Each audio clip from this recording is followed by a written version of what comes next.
सुनने से ही याद हो जाएगा, ठीक है ना, बार बार सुनेंगे।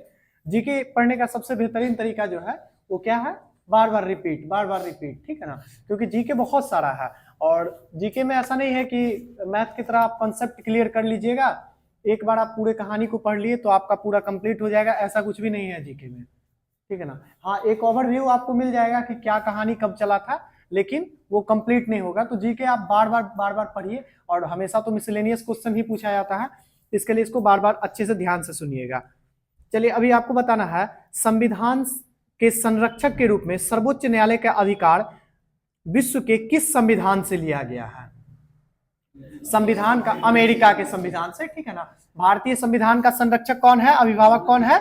सर्वोच्च न्यायालय यानी कि सुप्रीम कोर्ट, ठीक है ना। और ऐसा सुप्रीम कोर्ट जो है, सर्वोच्च न्यायालय जो होगा संविधान का संरक्षक, ये किस देश से लिया गया है? तो अमेरिका से हम लोग ऐसा लिए हैं व्यवस्था। आगे आपको बताना है, भारतीय संसद द्वारा राज्य पुनर्गठन अधिनियम को किस वर्ष पारित किया गया था? 1956, ठीक है, राज्य पुनर्गठन अधिनियम 1956 के द्वारा, ठीक है ना। भारत के संविधान में अनुच्छेद 51 के ए आपको क्या व्याख्या करता है? मौलिक कर्तव्य के बारे में जानकारी देता है, मौलिक कर्तव्य का उल्लेख किया गया है। मूल संविधान में मौलिक कर्तव्यों की संख्या कितनी थी? 0। मूल संविधान में 0 थी, जबकि कब आया क्या बोलते हैं, कर्तव्य जो है, मौलिक कर्तव्य कब आया?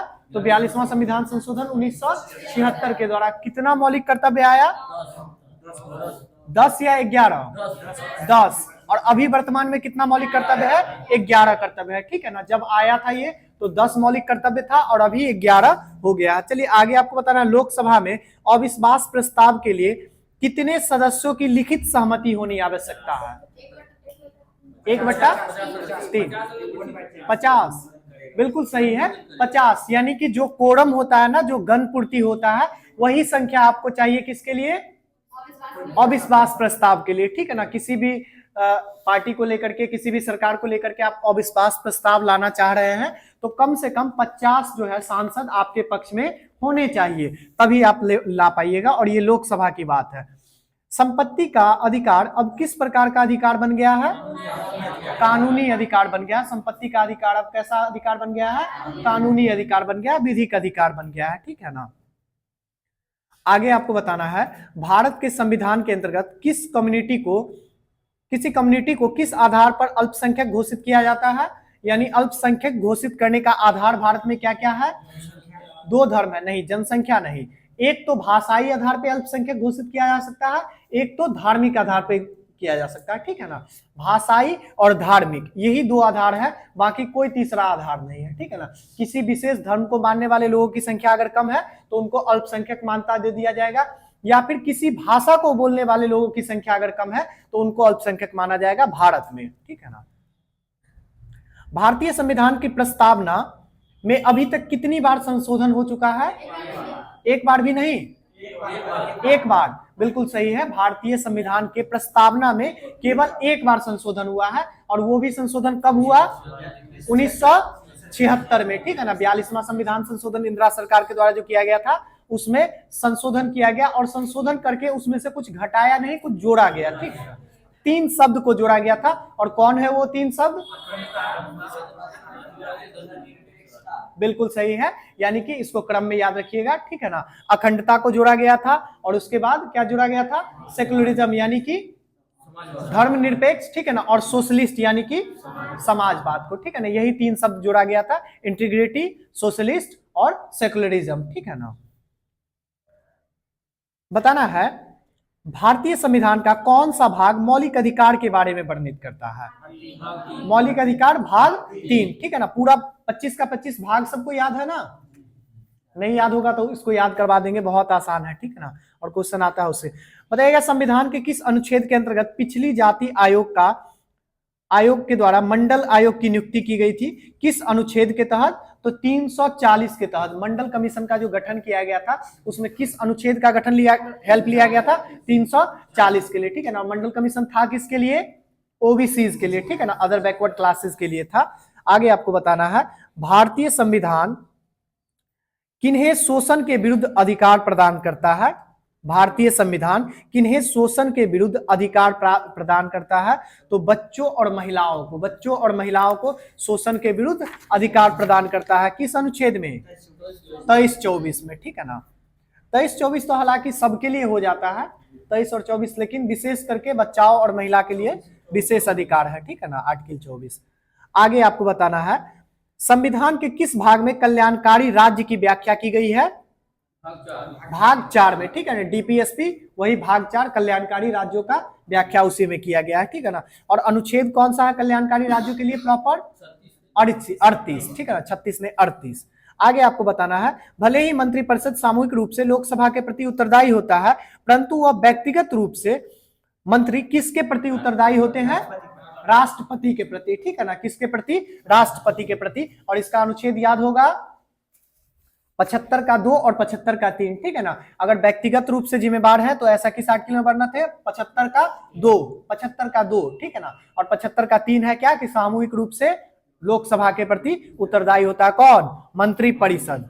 आगे आपको बताना है, प्रधानमंत्री अपने पद पर कब तक बना रह सकता है? जब तक उसको सांसदों का बहुमत, दल के नेता के रूप में वो जब तक कार्य करता रहेगा तब तक वो प्रधानमंत्री रह सकता है, या फिर जब तक उसको बहुमत सांसदों का समर्थन प्राप्त रहेगा तब तक, ठीक है ना। आगे आपको बताना है, भारत का प्रधानमंत्री नियुक्त होने के लिए कम से कम आयु सीमा कितनी पूरी होनी चाहिए? 25 साल कि 18 साल? 25 साल, ठीक है ना। और 35 साल किसमें होता है? राष्ट्रपति में। अच्छा, और राज्यपाल में 35 साल, और फिर राज्यसभा में 30 साल, ठीक है ना। और पंचायती राज व्यवस्था के लिए चुनाव लड़ने के लिए 21 साल, और वोटिंग करने के लिए 18 साल, ठीक है ना। 18 नहीं होगा, पंचायती राज व्यवस्था में अगर आप निर्वाचित होते हैं तो इसके लिए आप 21 वर्ष की उम्र पूरा कर लेना चाहिए, ठीक है ना। क्या हुआ? हाँ, लोकपाल के लिए तो वो 45 हो जाएगा, वो तो अलग है, ठीक है ना। इसको क्रम से याद रखिएगा। सबसे पहले आप वोटिंग करेंगे कितने आयु में? 18 वर्ष की आयु अगर पूरा कर लेंगे तो आप वोटिंग कर लेंगे। पहले यह भी 21 साल था, लेकिन इसको घटा दिया गया 61वां संविधान संशोधन 1989 के द्वारा। 61वां संविधान संशोधन 1989 के द्वारा राजीव गांधी सरकार के द्वारा इसको घटा करके कितना कर दिया गया? 18 साल। तो वोटिंग आप कर सकते हैं भारत में 18 साल में। पंचायती राज व्यवस्था में अगर आपका निर्वाचन होता है, निर्वाचन के लिए अगर आप पत्र भरते हैं तो 21 साल का उम्र पूरा होना चाहिए। अगर आप एमएलए बनते हैं, एमएलए यानी कि विधायक जो बोलते हैं, ठीक है ना, एमएलए और एमएलसी अगर बनते हैं तो इसके लिए आपका उम्र कितना होना चाहिए? 25 साल, ठीक है ना। और वही अगर क्या हुआ? हाँ, एमएलसी के लिए ठीक है, बिल्कुल सही पॉइंट याद दिलवाए, ठीक है ना। एमएलए अगर बनते हैं यानी कि जिसको विधायक बोलते हैं, वो मेंबर ऑफ लेजिस्लेटिव अगर असेंबली बनते हैं यानी कि विधानसभा के अगर सदस्य बनते हैं तो विधायक होंगे तो 25 साल का उम्र। और वही उच्च सदन के लिए आप जाएंगे तो कितना, कौन सा, मेंबर ऑफ काउंसिल के लिए जाएंगे तो आपको 30 साल का उम्र पूरा होना चाहिए, ठीक है ना। यानी कि विधान परिषद के लिए अगर आपका निर्वाचन होता है तो 30 साल उम्र चाहिए। ऐसे ही फिर लोकसभा और राज्यसभा में भी हो जाता है। लोकसभा के लिए कितना उम्र चाहिए? 25 साल। और आपको राज्यसभा के लिए कितना चाहिए? 30 साल। और उसके बाद जो एक पद आता है राष्ट्रपति और राज्यपाल का, ठीक है ना, साथ साथ उपराज्यपाल का भी, वो सब कितना हो जाता है? 35 साल हो जाता है, ठीक है ना। चलिए आगे आपको बताना है, लोकसभा को उसकी निर्धारित 5 वर्ष की अवधि से पूर्व भंग करने का अधिकार किसे है? राष्ट्रपति को या प्रधानमंत्री को? राष्ट्रपति को है, ठीक है ना। प्रधानमंत्री की अनुशंसा पे प्रधानमंत्री बोलेंगे कि अब सब कुछ ठीक नहीं चल रहा, अब इसको भंग कर दिया जाए, ठीक है ना, तो राष्ट्रपति भंग करेंगे। लेकिन यह पावर प्रधानमंत्री के पास नहीं, राष्ट्रपति के पास है। आगे आपको बताना है, किस व्यक्ति ने 1938 में वयस्क मताधिकार के आधार पर संविधान सभा के गठन की मांग की थी? किस व्यक्ति ने वयस्क मताधिकार के आधार पर संविधान सभा के गठन की मांग किया था? तो ये जवाहरलाल नेहरू के द्वारा किया गया था, ठीक है ना, जवाहरलाल नेहरू के द्वारा किया गया था। कब किया गया था? 1938। 1938 का कांग्रेस का अधिवेशन कहाँ होता है? हरिपुरा, बिल्कुल सही है, हरिपुरा में होता है 1938 का। जिसकी अध्यक्षता कौन करते हैं? नहीं, सुभाष चंद्र बोस करते हैं, ठीक है ना, सुभाष चंद्र बोस करते हैं। और फिर 1 साल के बाद 39 में होता है, उसकी अध्यक्षता कौन करते हैं? सुभाष चंद्र बोस ही करते हैं। शुरुआती अधिवेशन की अध्यक्षता सुभाष चंद्र बोस करते हैं। बाद में वो गांधी जी से नाराज होकर के फिर फॉरवर्ड ब्लॉक की स्थापना करने चले जाते हैं। तो फिर विशेष रूप से कौन करते हैं? डॉक्टर राजेंद्र प्रसाद करते हैं, ठीक है ना, डॉक्टर राजेंद्र प्रसाद करते हैं। आगे आपको बताना है, किस योजना के तहत 1942 में यह स्वीकार किया गया कि भारत में एक निर्वाचित संविधान सभा का गठन होगा जो युद्ध उपरांत संविधान सभा का निर्माण करेगी? ऐसा किस मिशन में कहा गया था? किस क्रिप्स मिशन में कहा गया था, कैबिनेट ने क्रिप्स मिशन में कहा गया था, ठीक है ना। क्रिप्स मिशन में कहा गया था 1942 में कि जब युद्ध खत्म हो जाएगा ना तो भारत के लिए एक संविधान सभा का निर्माण किया जाएगा और वो संविधान सभा अपना संविधान वगैरह का निर्माण करेगा। और कैबिनेट मिशन तो जब आया था तो वो पूरा अनुशंसा ही कर दिया कि चलिए अब करिए, ठीक है ना। 24 मार्च जब 1946 को कैबिनेट मिशन आता है तो वो तो बोल ही दिया कि अब संविधान सभा बनाइए और संविधान सभा के लोग जो है संविधान बनाएंगे और संविधान सभा का प्रारूप कैसा कैसा होगा, इसका फॉर्मेशन यह भी वह बता दिया था, ठीक है ना, कि 389 लोग इसमें रहिए और ये लोग मिलकर के अपना संविधान का निर्माण कर लीजिए, फिर भारत आजाद हो जाएगा। आगे आपको बताना, संविधान सभा का गठन का मांग सर्वप्रथम किसके द्वारा किया गया था?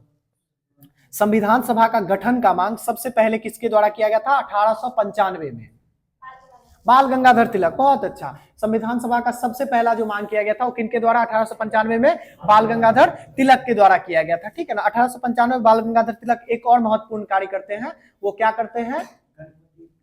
हाँ, शिवाजी महोत्सव की शुरुआत करते हैं, ठीक है ना, शिवाजी उत्सव की शुरुआत करते हैं। गणपति तो 2 साल पहले करते हैं, ठीक है ना, 93 में करते हैं, 1893 में गणपति महोत्सव, 1895 में शिवाजी महोत्सव और उसी साल संविधान सभा का भी मांग करते हैं सबसे पहले। आगे बताना, भारत की संविधान सभा का गठन किसके आधार पे किया गया? तो कैबिनेट मिशन के आधार पे 1946 के आधार पे किया गया। बताइएगा, वर्ष 1936 में भारतीय राष्ट्रीय कांग्रेस के संविधान सभा का गठन की मांग हेतु अधिवेशन कहां हुई थी? यानी कि सीधा 1936 का कांग्रेस का अधिवेशन कहां पे हुआ था? लखनऊ में हुआ था। और इसकी अध्यक्षता कौन करते हैं? अंबिका चंद्र मजूमदार के द्वारा किया जाता है। बिल्कुल सही, स्पष्ट बोलिए, अंबिका चंद्र मजूमदार जी के द्वारा किया जाता 1936 में।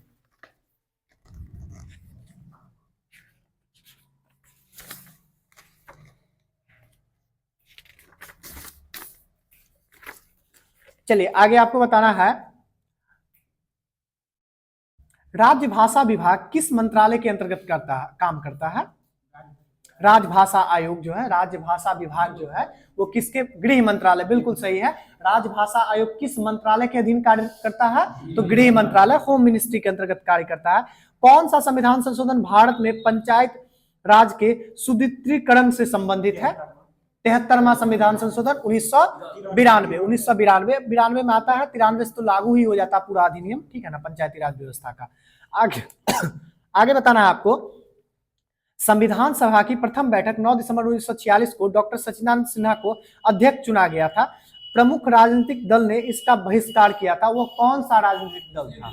मुस्लिम लीग के द्वारा बहिष्कार किया गया था, ठीक है ना, मुस्लिम लीग के द्वारा इसका बहिष्कार किया गया था। किसका? संविधान सभा की जो प्रथम बैठक हुई थी उसका। वो बोल रहा था कि हम लोग जब जैसे कहेंगे वैसे कीजिए, बांट करके कीजिए संविधान सभा का बैठक, नहीं तो नहीं कीजिए। तो मुस्लिम लीग के द्वारा इसका बहिष्कार किया गया था। बताइएगा, संविधान इसमें जिक्र आया किनका? सच्चिदानंद सिन्हा का। 9 दिसंबर 1946 को सच्चिदानंद सिन्हा का चयन होता है किसके लिए? अस्थायी अध्यक्ष के रूप में, ठीक है ना। बताइएगा, 9 दिसंबर 1946 को अस्थायी उपाध्यक्ष के रूप में मनोनीत कौन होते हैं? सच्चिदानंद सिन्हा के द्वारा ही नहीं, राजेंद्र प्रसाद कैसे? 9 दिसंबर 1946 को इनका नाम है फ्रैंको एंथोनी, ठीक है ना, याद रखिएगा, फ्रैंको एंथोनी। यानी कि सबसे पहले जो संविधान सभा में मनोनीत होने वाले उपाध्यक्ष थे वो कौन थे? Franco Anthony. और बाद में चल करके ना 11 दिसंबर यानी दूसरी बैठक जो होती है 11 दिसंबर 1946 को डॉक्टर राजेंद्र प्रसाद को सर्वसहमति से अस्थाई अध्यक्ष चुना जाता है। अस्थाई अध्यक्ष चुना जाता है। उस दिन 2 लोगों को उपाध्यक्ष चुना जाता है, उन दोनों का नाम बताना है आपको। यानी कि संविधान सभा के पहले उपाध्यक्ष का नाम बताना है। जैसे मनोनीत शब्द लगा दिए तो फ्रैंको एंथोनी आ गए, ठीक है ना। जैसे आपको अस्थाई लगा दिए शब्द तो कौन आ गए? सच्चिदानंद सिन्हा आ गए। इसी तरह से आपको बताना है संविधान सभा में पहले उपाध्यक्ष कौन थे। 11 दिसंबर 1946 को जब संविधान सभा बनती है दूसरी बैठक, उसमें कौन होते हैं? तो 2 व्यक्ति का चयन होता है उपाध्यक्ष के तौर पे, 2 व्यक्ति का। अध्यक्ष सभी लोगों को याद होगा, डॉक्टर राजेंद्र प्रसाद हमेशा पढ़ते हैं, लेकिन उपाध्यक्ष कम लोगों को याद रहता है, आज याद कर लीजिए। उपाध्यक्ष के रूप में 2 लोगों का चयन होता है। पहले लोग होते हैं जिनका नाम सब लोग जानते हैं, एच.सी. मुखर्जी। क्या नाम है? एच.सी. मुखर्जी, हरेश चंद्र मुखर्जी। और दूसरे लोग होते हैं, उनका नाम होता है बी.टी. कृष्णमाचारी। ठीक है ना, क्या नाम होता है? बी.टी. कृष्णमाचारी। ये दो लोग संविधान सभा में उपाध्यक्ष के रूप में चयन होता है। क्योंकि डॉक्टर राजेंद्र प्रसाद तो हमेशा अवेलेबल रहेंगे नहीं, वो 3-4 समिति के भी अध्यक्ष है, तो समिति के कार्य से भी उनको बाहर रहना पड़ेगा ना, समिति का भी कार्य करना पड़ेगा। लेकिन संविधान सभा तो चलती रहेगी, तो अध्यक्षता करेंगे कौन? तो जब संविधान सभा के अध्यक्ष अवेलेबल नहीं रहेंगे तो कौन करेंगे? उपाध्यक्ष करेंगे। कभी अगर उपाध्यक्ष को भी काम आ जाए तो दूसरे उपाध्यक्ष तो रहेंगे ना, तो इसके लिए 2 उपाध्यक्ष का निर्माण किया गया। कौन कौन? हरेश चंद्र मुखर्जी और बी.टी. कृष्णमाचारी। ठीक है ना, एच.सी. मुखर्जी और बी.टी. कृष्णमाचारी। चलिए आगे आपको बताना है, भारत के संविधान का कौन सा अनुच्छेद मंत्रियों और महान्यायवादियों को किसी भी सदन में बोलने और कार्यवाही में भाग लेने का अधिकार प्रदान करता है? कौन सा अनुच्छेद है? जैसे क्वेश्चन क्या पूछ रहा है कि जैसे कि मान लीजिए कोई मंत्री है, कैबिनेट मंत्री है, ठीक है ना, जैसे अभी गृह मंत्री है, कौन है? अमित शाह। गृह मंत्री है अमित शाह। किसी भी बिल पे लेकर के कुछ विवाद चल रहा है या फिर किसी पे कोई वैसा टीका टिप्पणी किया गया, तो वो चाहेंगे कि हम लोकसभा में जाकर के बोले, तो वो लोकसभा में जाकर के बोल सकते हैं, स्वतंत्र है, कोई दिक्कत नहीं है। लेकिन अगर उनका मन होगा कि हम राज्यसभा में भी जाकर के बोले, राज्यसभा में कोई बिल पे बहस हो रहा है, उसमें हम अपना कुछ वक्तव्य दे, तो वहां भी जाकर के ये बोल सकते हैं। और एक और पद होता है महान्यायवादी। ठीक है ना, भारत के महान्यायवादी होते हैं, वह भी किसी भी सदन में जाकर के बोल सकते हैं। तो महान्यायवादी तो उसका हिस्सा भी नहीं है, फिर भी बोल सकते हैं। इन दोनों को, यानी कि कैबिनेट मंत्रियों को और महान्यायवादी को, इन दोनों को किसी भी सदन में बोलने देने का अधिकार जो मिलता है, ये किस अनुच्छेद के तहत मिलता है? अनुच्छेद 88। अनुच्छेद 88 के तहत, अनुच्छेद 88 याद रखिएगा। ठीक है ना, आगे आपको बताना है, लोकसभा का सचिवालय किसके प्रत्यक्ष पर्यवेक्षक एवं नियंत्रक के रूप में कार्य करता है? लोकसभा अध्यक्ष के अंतर्गत करता है। ठीक है ना, लोकसभा सचिवालय किसके अंतर्गत कार्य करता है? लोकसभा अध्यक्ष के अंतर्गत कार्य करता है। यानी इसके एक तरह से हेड समझ लीजिए, कौन होते हैं? लोकसभा सचिवालय के अध्यक्ष ही, लोकसभा के अध्यक्ष ही इसके हेड होते हैं। ठीक है ना, लोकसभा सेक्रेटरिएट के। आगे आपको बताना, भारतीय संविधान का सबसे बड़ा एकांकी स्रोत क्या है? यानी कि भारतीय संविधान, जो भारत का जो संविधान है, इसमें जो जितना भी अनुच्छेद है, ठीक है ना, बिल्कुल सही है, जितना भी अनुच्छेद है, इसका एक कौन सा मूल स्रोत है जहां से सबसे ज्यादा चीज लिया गया? वैसे तो हम लोग 250 पेज से बहुत सारा चीज लिए हैं, लेकिन एक कौन सा स्रोत है मूल स्रोत? तो भारत शासन अधिनियम 1935। ठीक है ना, भारत शासन अधिनियम 1935 से ही सबसे ज्यादा चीज हम लोग लिए हैं। तो एकांकी स्रोत कौन हो जाएगा? भारत शासन अधिनियम 1935। आगे आपको बताना है, भारत में राजनीतिक दलों का मान्यता कौन प्रदान करता है? चुनाव आयोग। गृह मंत्री वगैरह नहीं, गृह मंत्री, राष्ट्रपति, प्रधानमंत्री, ये सब कुछ नहीं। भारत में कोई भी दल जो है वो राजनीतिक दल होगा या नहीं होगा, इसका निर्णय कौन लेगा? चुनाव आयोग। कोई भी दल राष्ट्रीय दल होगा, राजकीय दल होगा या फिर कैसा होगा, इसका निर्णय कौन लेता है? चुनाव आयोग ही। ठीक है ना, चुनाव आयोग ही लेते हैं। आगे आपको बताना, किस लेख का अर्थ सशरीर उपस्थित करना होता है? बंदी प्रत्यक्षीकरण। ठीक है ना, सशरीर उपस्थित करने का मतलब ही होता है, बोलता है ना, सशरीर उपस्थित करना, मतलब बोलते हैं ना कि बंदी को प्रत्यक्षीकरण, प्रत्यक्ष ला करके उसको प्रमाण दो। ठीक है ना, तो सशरीर उपस्थित करना किस रीट का शाब्दिक अर्थ होता है? बंदी प्रत्यक्षीकरण, हैबियस कॉर्पस जिसको बोलते हैं। आगे आपको रीट कितने प्रकार का होता है? 5 प्रकार का रीट होता है। रीट जारी कौन करता है? सुप्रीम कोर्ट की राष्ट्रपति, सुप्रीम कोर्ट जारी करता है। ठीक है ना, सुप्रीम कोर्ट और हाई कोर्ट के द्वारा। ठीक है ना, सुप्रीम कोर्ट और हाई कोर्ट के द्वारा। किसी किसी केस में सुप्रीम कोर्ट से ज्यादा पावरफुल हो जाता है हाई कोर्ट रीट जारी करने में। सुप्रीम कोर्ट 5 प्रकार का रीट जारी करता है और हाई कोर्ट जो है वो 6 प्रकार का रीट जारी करता है। हाई कोर्ट कितना प्रकार का? 6 प्रकार का। तो प्रश्न कभी बनता है, एक बीपीएससी में प्रश्न बना था कि ये रीट जारी करने में क्षेत्राधिकार में सबसे ज्यादा आगे कौन है, श्रेष्ठतम स्थान पे कौन है? तो हाई कोर्ट आ जाता है। ठीक है ना, चलिए आगे आपको बताना है, राष्ट्रपति पद के लिए प्रत्याशी का प्रस्ताव निर्वाचन मंडल के कितने सदस्यों के द्वारा किया जाना चाहिए? 50 सदस्यों के द्वारा। ठीक है ना, निर्वाचन मंडल में, यानी कोई भी राष्ट्रपति अगर बनना चाह रहे हैं तो मिनिमम उनके पास उनका सपोर्ट करने वाले कितने व्यक्ति होना चाहिए? तो 50 व्यक्ति होना चाहिए, तब वो अपना नॉमिनेशन भर सकते हैं, तब वो अपना नामांकन भर सकते हैं। 50 सांसद अगर उनके साथ रहेंगे तो। ठीक है ना, 50 प्रस्तावक और 50 अनुमोदक, यानी कि 100 व्यक्ति चाहिए, 100 सांसद उनके पास चाहिए, तब वो अपना नॉमिनेशन भर सकते हैं। और यही अगर बात करें उपराष्ट्रपति के केस में तो कितना कितना हो जाता है?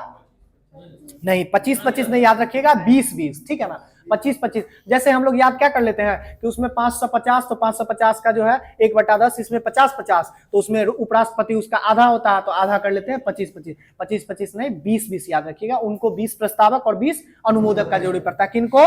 उपराष्ट्रपति को, और इनको 50-50। आगे आपको बताना है लोकसभा को उसकी निर्धारित 5 वर्ष की अवधि से पूर्व भंग करने का अधिकार किसको है? तो अभी हो ही गया, राष्ट्रपति को है। संविधान को 26 जनवरी के दिन ही लागू करने का कारण क्या था?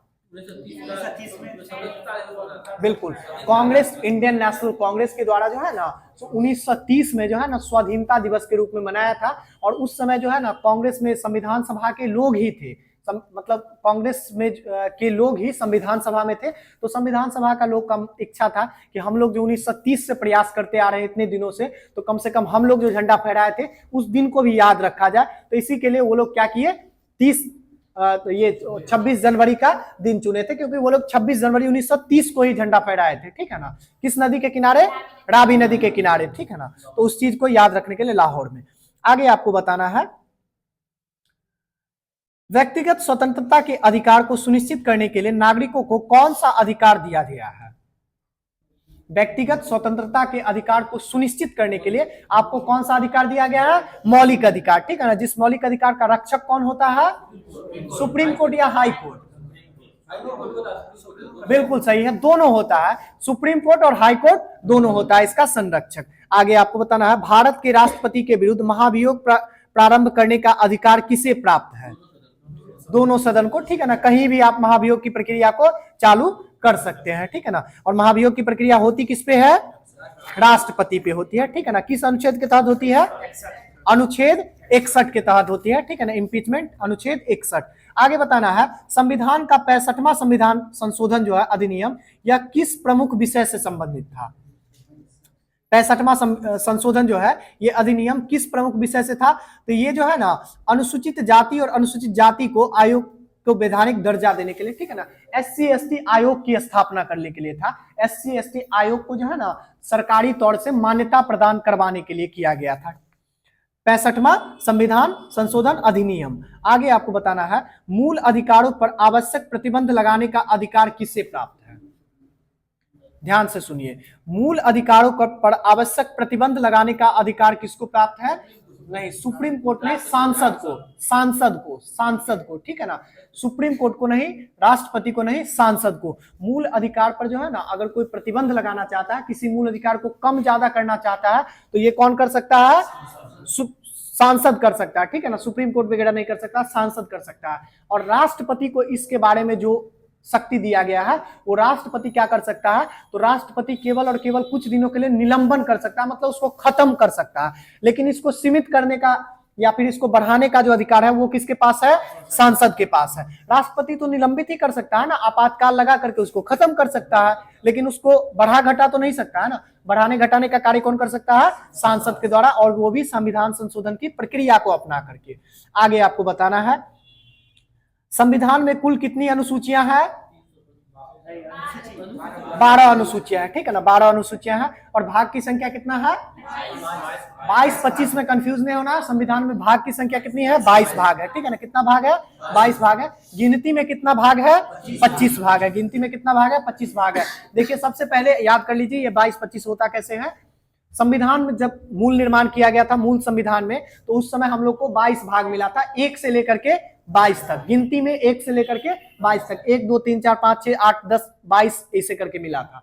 बाद में हम लोग क्या किए, 1956 में 7वां संविधान संशोधन के द्वारा सबसे पहले क्या करते हैं, उसमें से भाग 7 को हम लोग एलिमिनेट कर देते हैं, भाग 7 को हम लोग खारिज कर देते हैं, हटा देते हैं, भाग 7 को खारिज कर देते हैं। उसके बाद बच जाता है हम लोग के पास कितना भाग?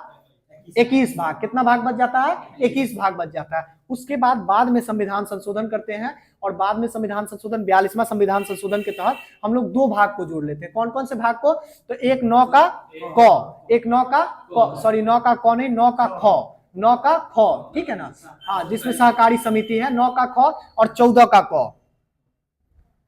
नहीं, 42वां संविधान, सॉरी 42वां संविधान संशोधन में सबसे पहले 4 का क, 42वां संविधान संशोधन में 4 का क जुड़ता है, ठीक है ना। और 4 के क के साथ साथ फिर 14 का क जुड़ता है। 4 का क और 14 का क 42वां संविधान संशोधन में जुड़ जाता है। तो 21 और 2 कितना हो गया?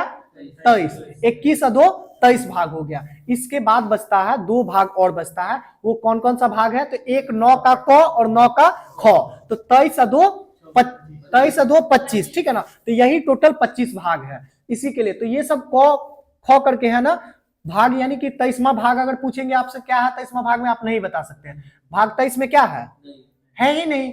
तो भाग टोटल 22 ही है, 22 ही याद रखिएगा। इसमें बहुत लोगों को कंफ्यूजन होता है कि 22 भाग टिक करे कि 25 भाग टिक करे। जब भी आपके प्रश्न में आएगा आप 22 भाग ही टिक कीजिएगा। अगर आपसे एग्जामिनर जानना चाहेंगे कि आप इस चीज से अवगत है कि नहीं कि भाग का संख्या बढ़ा है, तो वो लिख देगा वहां पे प्रश्न में कि गिनती में टोटल भागों की संख्या कितनी है, तो 25 भाग है। चलिए आगे आपको बताना है, रेगुलेटिंग एक्ट को कब पारित किया गया था भारत में? रेगुलेटिंग एक्ट को 1773, ठीक है ना, रेगुलेटिंग एक्ट 1773 को। आगे आपको बताना है, भारतीय संविधान के ऐतिहासिक विकास का काल कब से प्रारंभ करता है, कब से प्रारंभ हो जाता है? यानी कि भारतीय संविधान का जो है ना वो कहां से प्रारंभ हो जाता है, कहां से इसका निर्माण का आधारशिला रखा जाता है? तो 1773 से यहीं से ना बार बार संविधान आ रहा है, उसमें संशोधन हो रहा है, बार बार अधिनियम आ रहा है, उसमें संशोधन हो रहा है, होते होते 1935 का लास्ट में अधिनियम आता है और वो सबसे बड़ा आता है। और उसके बाद हम लोग का तो फिर संविधान बन ही जाता है 1947 में, मतलब 1946 में संविधान सभा का गठन के साथ साथ 1949 तक कंप्लीट ही कर लेते हैं। तो 1773 ही इसका आधार वर्ष है, ठीक है ना। आगे आपको बताना है, किस अधिनियम के द्वारा भारत में गवर्नर जनरल को अध्यादेश जारी करने की शक्ति दी गई थी? 1861, ठीक है ना। गवर्नर जनरल को अध्यादेश जारी करने की शक्ति किसमें दी गई थी? 1861 में, भारत परिषद अधिनियम 1861 के द्वारा ही। आगे आपको बताना है, भारत के गवर्नर जनरल को किस एक्ट के द्वारा अपनी समिति के निर्णय को अस्वीकार करने का अधिकार मिल गया था? यानी उसका जो समिति है, उसका जो कमेटी है, वो अगर कोई निर्णय दिया उसको वो ठुकरा भी सकता है। ये कब मिला था? तो 1786 का अमेंडमेंट एक्ट था, ठीक है ना। 1786 का अमेंडमेंट एक्ट था। 1773 में जो आया था ना, क्या चीज? Regulating act. उसी रेगुलेटिंग एक्ट में फिर से अमेंडमेंट किया गया, संशोधन किया गया, उसी में उसको शक्ति मिल गया कि आपका कमेटी अगर कोई रिपोर्ट देता है, आपका मन है तो मानिए, नहीं मन है तो ठुकरा दीजिए, ठीक है ना। ये कब मिला था? 1786 के अमेंडमेंट एक्ट में मिला था। आगे आपको बताना, संविधान में वर्णित मौलिक कर्तव्यों में कौन सी समिति के सिफारिश पर, यानी कि संविधान में जो मौलिक कर्तव्य है ये किस समिति के सिफारिश पर जोड़ा गया था? सरदार स्वर्ण सिंह समिति के सिफारिश पर जोड़ा गया था, ठीक है ना। आगे आपको बताना है, नीति निर्देशक तत्व को समुचित क्रियान्वयन का अधिकार किसको है? यानी नीति निर्देशक तत्व को जो है लागू करने का पूरा पूरा अधिकार किसको है? राज्य सरकार को। किसको है? राज्य सरकार को। ना ही हाई कोर्ट, ना ही सुप्रीम कोर्ट, ना ही प्रधानमंत्री, राष्ट्रपति, किसी को नहीं, राज्य सरकार का ये अधिकार है। राज्य सरकार को मन होगा 10 मिनट के बाद ऑफ कर दीजिएगा, ठीक है ना, 10 मिनट के बाद आपके ऑफ कर दीजिएगा। यानी कि राज्य सरकार का मन है तो वो उसको चालू रखेगा, मन है तो उसको घटा बढ़ा सकता है। तो पूरा पूरा इस पे अधिकार किसका है? राज्य सरकार का ही अधिकार है।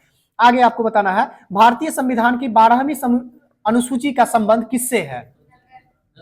नगर पालिकाओं से। नगर पालिकाओं से, पंचायती राज से तो 11वीं अनुसूची है, ठीक है ना, 11वीं अनुसूची। अनुसूची आप लोग को याद है कि नहीं? हाईलाइटेड याद है, पूरा पूरी नहीं याद है। चलिए सबसे पहले आज आप लोग को भाग और अनुसूची दोनों अभी याद करवा देते हैं, लेकिन अच्छे से सुनिएगा तब याद होगा। हमको लगता है इस क्लास में पहले कभी बताए थे भाग अनुसूची? बताए होंगे, ठीक है ना, एक ही बार बताए होंगे। अभी फिर से बताते हैं, इसको अच्छे से याद कर लीजिएगा। सबसे पहले देखिए भाग 1 की बात करते हैं। भाग 1 में क्या है? संविधान में टोटल कितना अनुच्छेद?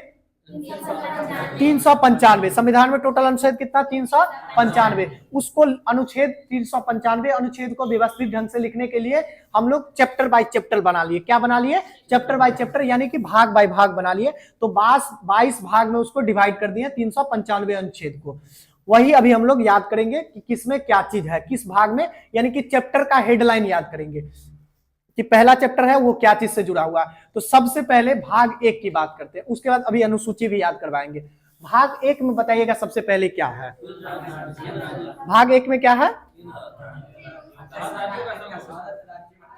भारत राज्यों का संघ है, ये अनुच्छेद 1 है, ठीक है ना। हाँ, ये अनुच्छेद 1 है। पहला भाग में जो वर्णित किया गया है वो भारत के राज्य क्षेत्र के बारे में, ठीक है ना। भारत कहां से कहां तक विस्तृत होगा, भारत कहां से कहां तक होगा, इसके बारे में विस्तार से बताया गया। किसमें? भाग 1 में, ठीक है ना, भाग 1 में। भाग 2 में क्या है? भाग 2 में नागरिकता। भाग 2 में क्या है? नागरिकता। भाग 3 में क्या है? मौलिक अधिकार। देखिए अभी यहां से 9 तक चलेंगे ना, दिक्कत नहीं होगा। 9 से फिर आगे बढ़ेंगे, फिर 15 से 20 में दिक्कत नहीं होगा। 9 से लेकर के 15 तक में ज्यादा, 9 से 14 तक में ज्यादा दिक्कत होता है। फिर थोड़ा सा 1-2 भाग 15 से लेकर के 20 तक में 1-2 भाग गड़बड़ाता है। तो अभी 9 तक तो दिक्कत नहीं होगा। भाग 3 में क्या है? मौलिक अधिकार। भाग 4 में क्या है? मौलिक कर्तव्य, नीति निर्देशक तत्व, ठीक है ना, डीपीएसपी, नीति निर्देशक तत्व। भाग 4 में, भाग 4 के क में क्या है? मौलिक कर्तव्य। भाग 5 में क्या है? संघ। सब लोग बोलिएगा, भाग 5 में क्या है? संघ। भाग 6 में क्या है? राज्य। भाग 6 में क्या है? राज्य। भाग 7 में क्या है? निरस्त कर दिया गया। भाग 7 में है निरस्त कर दिया गया। भाग 7 को निरस्त कर दिया गया, वो तो दूर की बात है। भाग 7 में था क्या जो निरस्त कर दिया गया? भाग 7 में है क्या? भाग 7 में क्या है? तो इसको याद रखेंगे, पहली अनुसूची के सूची ख का राज्य लिस्ट। पहली अनुसूची के सूची ख का लिस्ट के बारे में, सूची ख का सूची दिया हुआ है, ठीक है ना। यानी कि इसको समझ लीजिए थोड़ा सा, भारत में पहली अनुसूची जो है ना, पहली अनुसूची, वह भी भारत के राज्य क्षेत्र के बारे में ही वर्णित करता है कि भारत कहां से कहां तक होगा, क्या राज्य होगा, कैसा क्या होगा, केंद्र शासित प्रदेश वगैरह, इसके बारे में बताता है, ठीक है ना। उसमें कुछ क्षेत्रों के बारे में प्रोहिबिटेड एरिया था, कुछ क्षेत्र जो है वो प्रोहिबिटेड एरिया था, यानी कि निषेध क्षेत्र था, वहां पे जाना आना मना था। कुछ क्षेत्र जो है ना वो मतलब निषेध क्षेत्र था, तो उसका जिक्र जो है ना एक लिस्ट ख में कर दिया गया कि ये सब जगह है प्रोहिबिटेड एरिया है। लेकिन बाद में चल करके 1956 होते होते लगा कि नहीं, अब पूरे भारत में कहीं भी जाया जा सकता है, ठीक है ना। जैसे जम्मू कश्मीर है, जम्मू कश्मीर कब भारत में विलय हो गया? 1954 में। लेकिन हम लोग का देश तो आजाद हो गया था 1947 में ही, 1947 में ही। तो वो हम लोग में जब तक विलय नहीं हुआ था तब तक हम लोग फ्रीक्वेंटली वहां पे घूम नहीं सकते थे। इसी तरह से ना बहुत सारा क्षेत्र था, बहुत सारा जगह था जिसके बारे में उसमें लिखा गया था कि ये सब जगह थोड़ा सा प्रोहिबिटेड एरिया है, इसके बारे में बाद में देखते हैं क्या है, ठीक है ना। और बाकी क्षेत्र के बारे में लिख दिया गया सूची 1 में ही, पहली अनुसूची में। तो सूची ख को इस भाग में कहां डाला गया? तो भाग 7 में डाला गया था, भाग 7 में। लेकिन 7वां संविधान संशोधन 1956 में इसका जरूरत कम लगा और इसको संशोधन करके इसको निरस्त कर दिया गया। 7वां संविधान संशोधन 1956 के द्वारा भाग 7 को डिलीट कर दिया गया। तो याद रखना है कि भाग 7 में था क्या? क्या था? पहली अनुसूची के सूची ख का लिस्ट, पहली अनुसूची के सूची ख का लिस्ट था, ठीक है ना। इसके बाद चलिए भाग 8 में। भाग 8 में क्या था? संघ राज्य क्षेत्र, केंद्र शासित प्रदेश जिसको कहते हैं, संघ राज्य क्षेत्र के बारे में। भाग 9 में क्या है? पंचायती राज व्यवस्था। भाग 9 में क्या है? पंचायती राज व्यवस्था। भाग 9 के क में क्या है? नगर पालिका। भाग 9 के क में क्या है? नगर पालिका। भाग 9 के ख में क्या है? सहकारी समिति। भाग 9 के ख में क्या है? सहकारी समिति। उसके बाद आगे बढ़िएगा, भाग 10 पे आइएगा। भाग 10 में क्या है? दल बदल। फिर आप जा रहे हैं अनुसूची में, अनुसूची में नहीं, भाग में रहना है। भाग 10 में क्या है? तो ये अनुसूचित जाति और अनुसूचित जनजाति क्षेत्र के प्रशासन के बारे में, अनुसूचित जाति और जनजाति क्षेत्र के प्रशासन के बारे में, SC/ST क्षेत्र के प्रशासन के बारे में। भाग 11 क्या है? यहीं से अब डिफिकल्टी चालू होती है, भाग 10 से डिफिकल्टी चालू होता है। भाग 10 में क्या है? SC/ST क्षेत्र के बारे में। भाग 11 में क्या है? केंद्र और राज्य संबंध, केंद्र और राज्य संबंध, ठीक है ना। केंद्र राज्य शक्ति का विभाजन नहीं, केंद्र राज्य संबंध। भाग 11 के बाद भाग 12 में क्या है? भाग 12 में क्या है? नगर पालिका।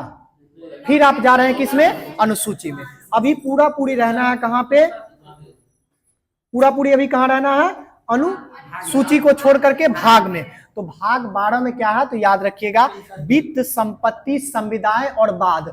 4 तिया 12, भाग 12 की बात कर रहे हैं। 4 गो चीज होगा इसमें, ठीक है ना। कौन कौन सा चीज? वित्त, संपत्ति, संविदाएं और बाद। ये किस में मिलेगा? भाग 12। भाग 10 में क्या था? भाग 11 और भाग 12 वित्त, संपत्ति, संविदाएं, बाद। बोलिए, वित्त, संपत्ति, संविदा और बाद, ठीक है ना। भाग 12। भाग 13 क्या है? भाग 13 क्या है? तो भाग 13 याद रखिएगा, भारत के राज्य क्षेत्र के अंदर व्यापार वाणिज्य की सुगमता है। भारत के राज्य क्षेत्र के अंदर व्यापार वाणिज्य की सुगमता है। भाग 13, भाग 14 बताइए।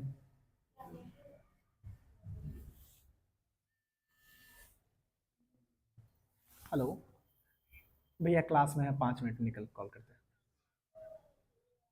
5 मिनट, 5 मिनट, 5 मिनट करते हैं, 5 मिनट करते हैं, 5 मिनट करते हैं। चलिए, कहां पे थे हम लोग? भाग 14 पे, ठीक है ना। भाग 13 पहले हम लोग को बताइएगा। पहले भाग 13 क्या है? व्यापार वाणिज्य की सुगमता है। भारत के राज्य क्षेत्र के अंदर व्यापार वाणिज्य की सुगमता है, ठीक है ना। भाग 14 क्या है? तो भारत का केंद्र और राज्य के अधीन सेवाएं, भारत के केंद्र और राज्य के अधीन सेवाएं, जिसके तहत आप गठन करते हैं यूपीएससी बीपीएससी वगैरह का, ठीक है ना। यूपीएससी बीपीएससी जो होता है वो इसी के तहत भारत के केंद्र राज्य के अधीन सेवाएं, ठीक है ना। यूपीएससी बीपीएससी याद रखिएगा। भाग 15 बताइएगा, सबको याद रहता है? निर्वाचन आयोग। भाग 15 निर्वाचन। भाग 16 बताइएगा। ये फिर यहीं से दिक्कत होता है, फिर 16 से लेकर के 20 तक में थोड़ा सा दिक्कत होगा। इसमें 2 भाग याद रहेगा। कौन कौन सा? एक 18 याद रहेगा, एक 19 याद रहेगा, एक 20 याद रहेगा। फिर 21 और 22 में थोड़ा सा कंफ्यूजन होगा, तो अभी सबको क्लियर करना है। भाग अभी कितना पे थे? भाग 16 पे। तो भाग 16 याद रखिएगा, कुछ वर्गों के बारे में विशेष उपबंध। भाग 16 में क्या है? कुछ वर्गों के बारे में विशेष उपबंध। भाग 17 बताइएगा, सबको याद है? राजभाषा। भाग 17 राजभाषा। अभी हम फिर से पूछेंगे, इसके लिए अलर्ट होकर के रहिए। भाग 17 क्या है? राजभाषा। भाग 18 बताइएगा, आपात उपबंध। भाग 18 में आपात उपबंध, ठीक है ना। भाग 19 प्रकीर्ण। भाग 19 प्रकीर्ण। भाग 19 प्रकीर्ण। भाग 20 में क्या है? संविधान संशोधन। भाग 20 में क्या है? संविधान संशोधन। और भाग 21 में क्या है? तो अस्थायी और असंक्रमणकालीन व्यवस्था। बोलिए, अस्थायी और असंक्रमणकालीन व्यवस्थाएं। और भाग 22 में क्या है? तो प्रारंभ, ठीक है ना, हिंदी में पाठ्यक्रम और संक्षिप्त नाम। प्रारंभ, हिंदी में पाठ्यक्रम और संक्षिप्त नाम। जैसे डीएम सीएम पीएम बोलते हैं ना, ये सब क्या हो गया? संक्षिप्त नाम है। डीएम का मतलब डिस्ट्रिक्ट मजिस्ट्रेट ही समझते हैं, पीएम का मतलब प्राइम मिनिस्टर ही समझते हैं, ठीक है ना। इसका मतलब कुछ और नहीं समझते हैं। उसके बाद सीजीआई का मतलब क्या समझते हैं? Chief justice of India. ये सब कहां पे है?